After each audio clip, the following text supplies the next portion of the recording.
My name is Mark, a recording angel. I've been observing this earth since the dawn of creation. The Most High has asked me to share my recordings with you. The following are my records of Old Testament prophets and kings, and scheming scoundrels too, collected in this book, Exile of the Chosen, God's Heroes from Solomon to Malachi. If today's recording contains situations which might be uncomfortable for younger listeners, I will mark the video with the words Parental Guidance Recommended. Chapter 6 Miriam. My newest assignment took me away from the kingdom of Israel. Heaven had assigned me to a young woman named Miriam in Judah. She was the daughter of the current high priest in Jerusalem, Jehoiada, and his wife, Jehosheba. These were violent and exciting times, and I knew it would not be a quiet assignment. I was also thrilled because one of my previous young charges had now married the brother of the high priest Jehoiada. Young Zillah had finally received a husband. The Almighty had rewarded her for her faithfulness, not only by restoring her freedom and giving her the husband who had been arranged for her, and whom she loved very dearly, but had also brought her into the priestly family where she could live on the grounds of the temple and spend the rest of her life not only spiritually, but now also literally under the shadow of the Almighty. However, her niece Miriam was my charge now.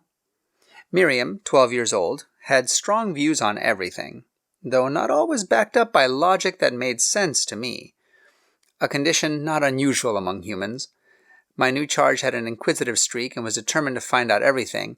However, like many of her fellow humans, she often jumped to highly creative conclusions before getting the facts. I drew near to observe her as she stood in the doorway of the family apartments. Miriam pursed her lips and made a quiet noise. "What is it?" Yoshebel, her best friend, asked. The girl shook her head. "Just my aunt." Yoshebel glanced over and watched Miriam's Aunt Zillah crossing the courtyard, carrying a mended robe she had just finished. "What about her? She seems like a nice enough lady." "Lady's hardly the term I would use," Miriam replied. "Really?" Yoshebel said, genuinely interested. Miriam shook her head. "It's one of those family secrets." Yoshebel nodded. She knew all about secrets.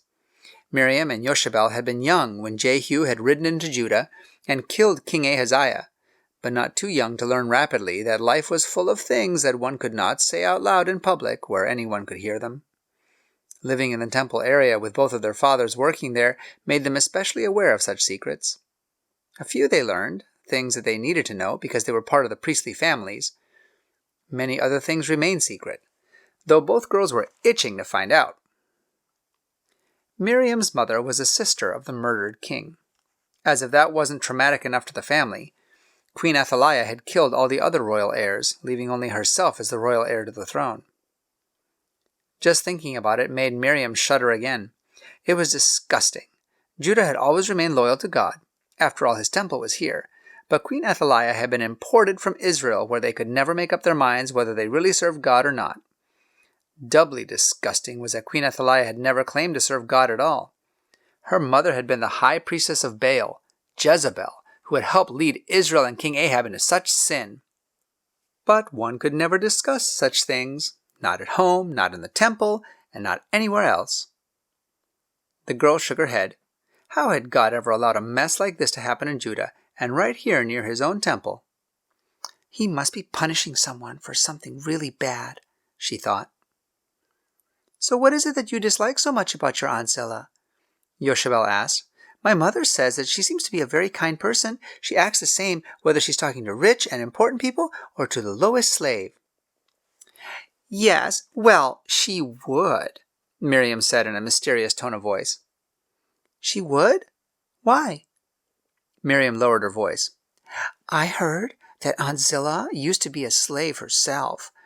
I don't know who thought it was appropriate to bring an ex-slave into the family of the high priest for a wife, but I guess if you'd been a slave, you can relate to them. She'll probably always have a slave mentality." "Are you sure?" Yoshebel whispered. "I mean, couldn't she just be a really nice person? I suppose she could be nice, or there could be more to it. How did you find this out? I've learned that it's better not to reveal my sources, Miriam replied mysteriously. Let's just say that occasionally I hear things when people think that I'm asleep. So now, not only do we have an imported queen from Israel, but I have an imported aunt from Israel, and an ex-slave at that. Yoshabel shook her head. I wonder how she became a slave and how she was able to get such an important family to accept her as a wife. I don't know, but I intend to get to the bottom of this. Want to help me? Her friend nodded. Sure, I'm always ready for a mystery. Nothing ever happens around here. This should liven things up. Well, Miriam said, let's both keep our eyes and ears open, and let's think of some good questions we can ask when the grown-ups have their guard down and will give us honest answers. Yoshabel looked hard at Miriam. My parents always give me honest answers. Sometimes they tell me that they can't tell me, but that's honest. Miriam nodded. Well, yeah, my parents are honest too, but you know what I mean. The two girls put their heads together to plan their strategy. As they did, Zillah waved to them and proceeded across the courtyard.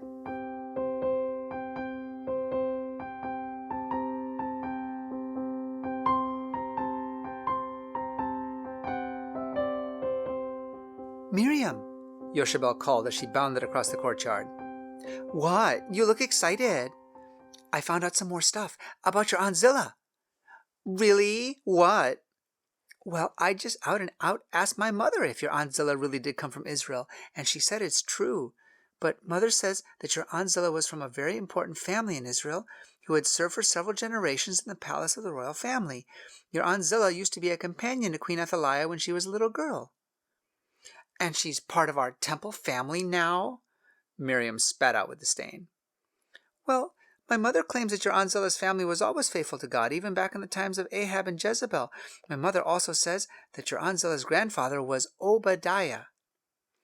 The Obadiah? Miriam demanded. The one who hid 100 prophets of God during the time of no rain in Israel? The very one. So she comes from a family who loved God and was loyal to him, and she was highborn. So she doesn't sound like such a bad choice for a priest's wife. Miriam sniffed disdainfully. So, what about this slavery part? And how did somebody so highborn and important end up a slave? I asked my father last night if it was true that Aunt Zillah had once been a slave. He said yes, and that we didn't talk about that anymore. When I asked him why, he said there were a lot of things I would understand when I was older that he didn't want to discuss with me right now. Oh, you know what that always means. What? Oh, you know, adult stuff and things that they think we don't know anything about. Oh, those things, but I don't understand. That doesn't fit with your Aunt Zillah at all. Well, who knows, Miriam said, but I'm going to find out. I think I'll start following her all the time and just see if I can find any clues in the things she does. She's so quiet. There's obviously something mysterious about her still, and whatever it is that we aren't supposed to know about, I'm going to discover it. Me too. I'll tell you everything I learn if you tell me everything you do. It's a deal. Usually Miriam stayed in the family dwelling near the temple. Jehoiada, now the head of his family, as well as being the high priest, had a large family compound. It was not uncommon in Jerusalem that each extended family had its own quarters around a common courtyard.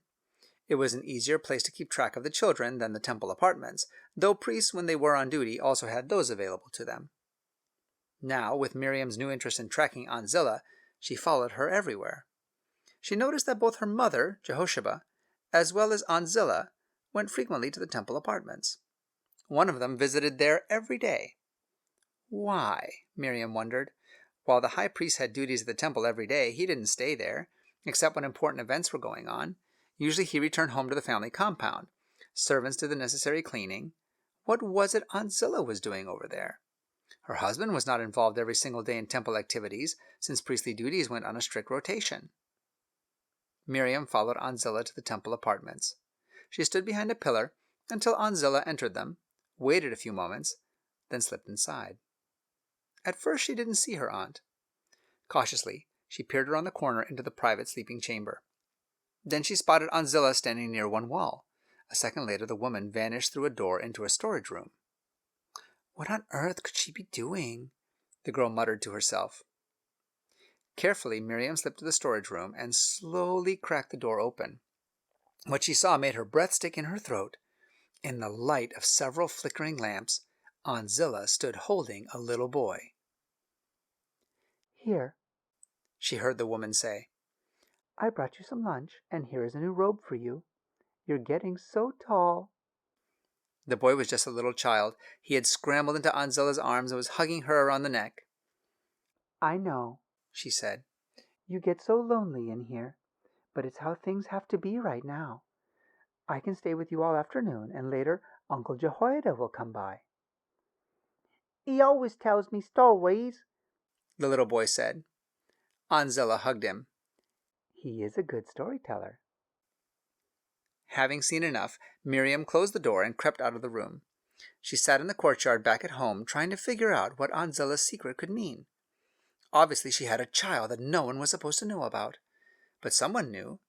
Could her father really be in on it? He was a wonderful storyteller, but why would he be a party to Aunt Zillah hiding a child in a storage room? Then another thought struck her. The little boy looked to be 6 years old.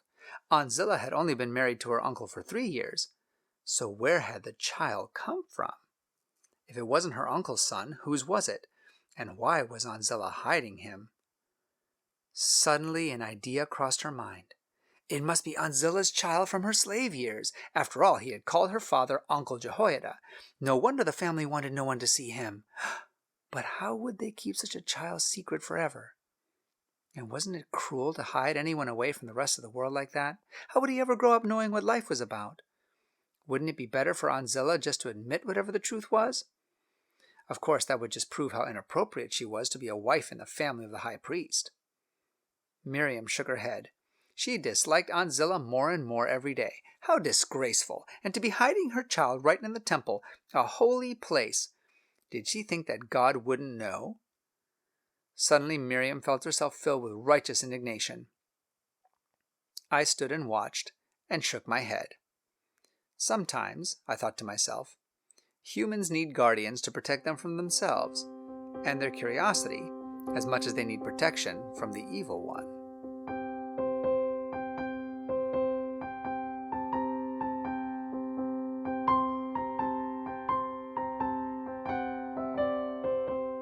Miriam followed her mother into their private quarters. "Mother," she asked, "may I ask something?" "Sure, anything. What do you want to know?" "It's about Aunt Zillah." "Yes." "Is it true that she used to be a slave?" Her mother nodded. "Yes, for several years." "Well, how did someone from such a well-born, wealthy family end up being a slave? Did they have to sell her to pay their debts? How did it happen?" "Oh, no," said her mother. "Aunt Zillah's family was quite wealthy. She was not a slave in Israel. She was a slave in Syria." "Syria?" Miriam exclaimed. "She doesn't talk about it often. Those were some hard years for her. She was very young when taken there." "But how did she ever end up here?" "That's a story your father likes to tell." Jehoshaphat laughed. "You should ask him tonight." Her daughter nodded. She certainly would. She hurried down the narrow street to meet her friend Yoshabel. "Syria!" Yoshabel exclaimed. "She was a slave in Syria? Heaven knows what happened to her there. Syrians are horrible." "One of the raiding parties must have captured her. I've heard that Israel had a lot of trouble from them back then." Yoshabel nodded.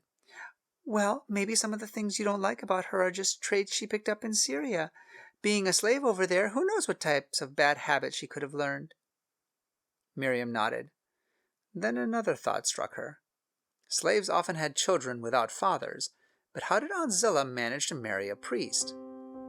"I'm going to figure this one out," the girl determined.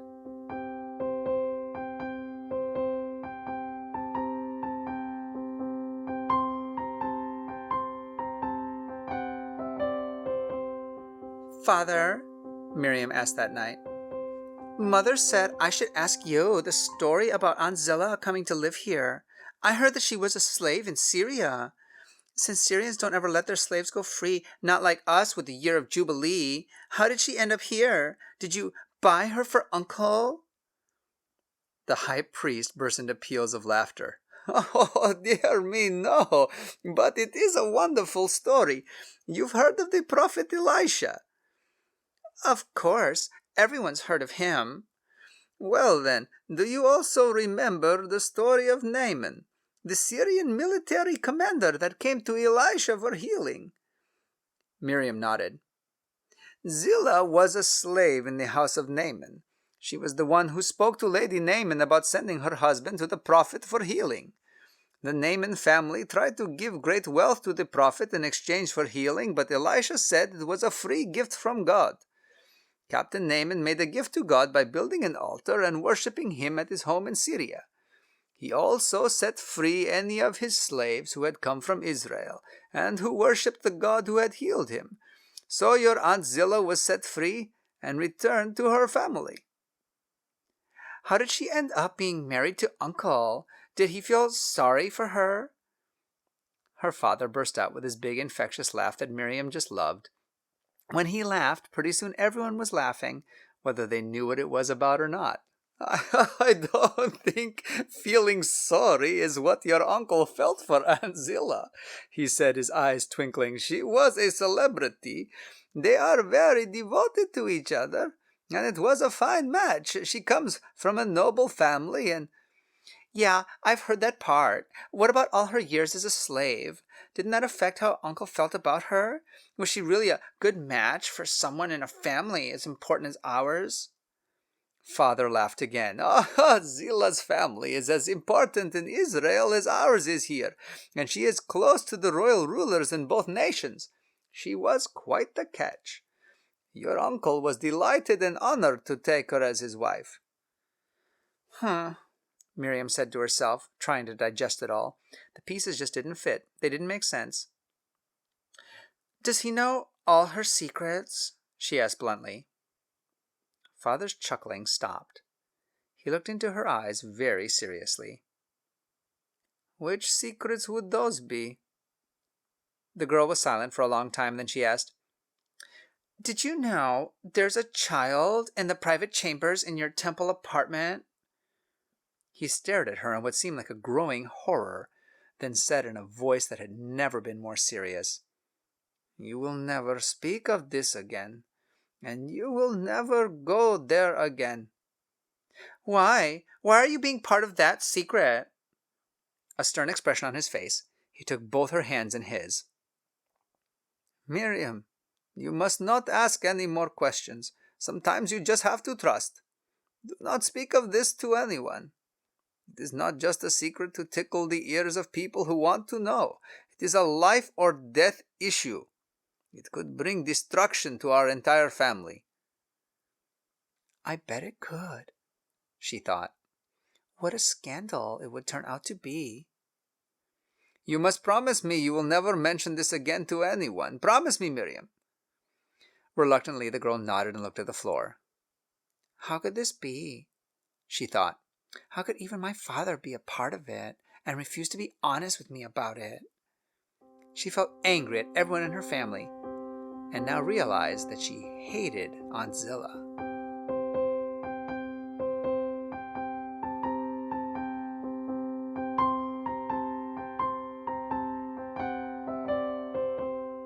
"Miriam!"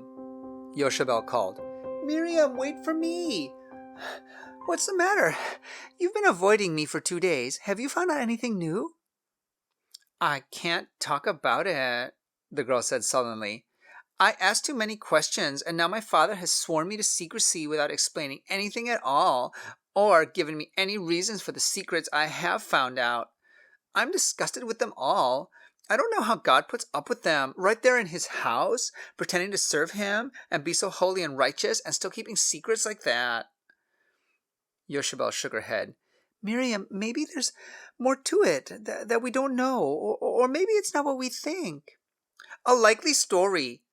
Anger sharpened her words. "But what can you expect if she grows up with someone like our queen, and then, as if that wasn't bad enough, she spends time in Syria picking up who knows what else, and she obviously has divided loyalties. Who would want the captain of the Syrians to be healed? Both Israel and Judah would be a whole lot better off if all the captains of the Syrian army died of leprosy. But our God did heal him through the prophet Elisha, so he must have meant for... Don't defend her, Miriam snapped. I'm ashamed of my whole family. Yoshabel sat with her in silence, but after realizing that her friend was going to spend the afternoon pouting, she left and returned home. She had more important things to do.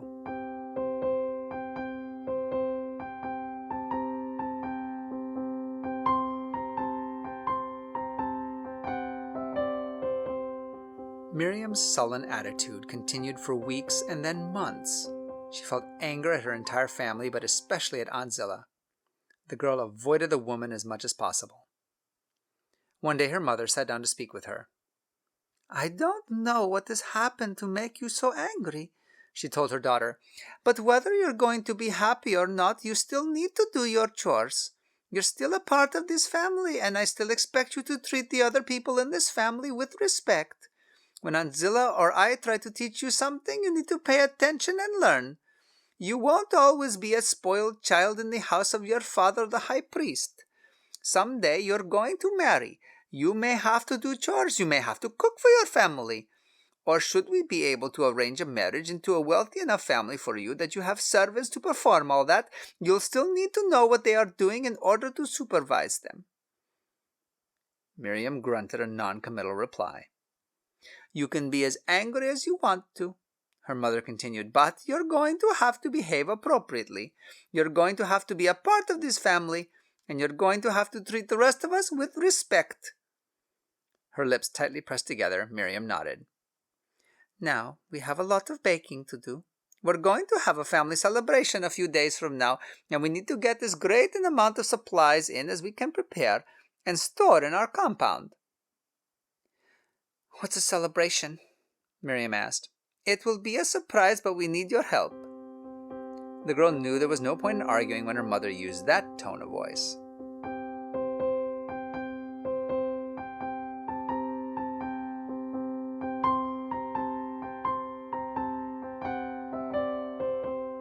The next few days they spent shopping in the marketplace. Servants bustled all over the courtyard as they fixed numerous delicacies seasoned with spices and honey. Whatever it was Mother had in mind, it was going to be a spectacular party. "Put on your best robes, Miriam. Get dressed. We're going to go to the temple today, and there's lots to do." "Today?" Miriam said. "My best robes?" "Yes, those special ones that we've been working on with the new gold embroidery." "Why are we going to the temple today?" "To worship," said Mom. "Is something special happening?" Busy braiding her daughter's hair, Jehoshaphat didn't answer at first. "Don't ask too many questions. Just come," she said finally. "It will all make sense shortly." Miriam, her mother, and her aunt entered the temple grounds early and hurried back to the high priest's private apartments to wait. Mother and Aunt Zillah were so excited that their eyes just sparkled. When they entered the high priest's apartments, they headed straight for the storage rooms. "Come on, Miriam," Aunt Zillah announced. "You won't want to miss this." Both women went to the entrance to the storage room and opened the door. Miriam suddenly heard her father's voice coming from inside. "Look," she heard him say to someone. "here are your aunts now. They have a new outfit for you." When she entered the room, Miriam stared at the boy standing in the circle of lamplight. He was a little taller than when she had seen him last. Mother and Aunt Zillah quickly undressed him, then pulled a purple robe out of a bag. "Royal purple?" Miriam asked incredulously. "Royal purple for a royal boy," her father replied. Then he placed a circlet of gold on the child's head. "This is what we're going to do out front," he explained to the child. "There will be lots of shouting, but they're cheering for you. The whole nation will love you." "They will?" Miriam said, trying to understand what was going on. Her father lifted the gold circlet back off the boy's head, then turned to his daughter. "Miriam, meet His Majesty, Prince Joash." "Prince?" she echoed. "I thought Queen Athaliah killed all the princes." Her father nodded. "That's what she believed too. Your mother rescued him. He was tiny then. She hid him in her own bedchamber, and we have raised him here in secrecy here in the temple, as close to the shadow of the Almighty as a little prince could be." The child nodded. "I've been hiding under his wings." Miriam's mouth dropped open. "Prince Joash? But—" Suddenly it all made sense. Of course he would refer to the high priest as his uncle because her mother was a sister of King Ahaziah. So her father would be Uncle Jehoiada. The boy was not Aunt Zillah's child. Suddenly terror filled her. "But what about the queen?" Miriam asked. "When she finds out—" The high priest knelt before his daughter and took her hands in his. "Remember when I told you that you had to keep this a secret?" She nodded. "It was to protect our family." "Yes, the queen will be very angry, but we are going to crown Prince Joash king today. That's what all the celebration preparation has been for. We will have many soldiers around the gates of the temple, soldiers that are loyal to God and will be to Prince Joash when they find out that he exists. It's going to be all right. Sometimes you just have to trust." Feeling dizzy, Miriam stared at Aunt Zillah. Could you ever forgive me?" she finally asked. "What for?" "Oh, of course," she smiled. "I can understand how you could jump to some pretty strange conclusions without knowing the whole story. It just wasn't safe to let anyone know."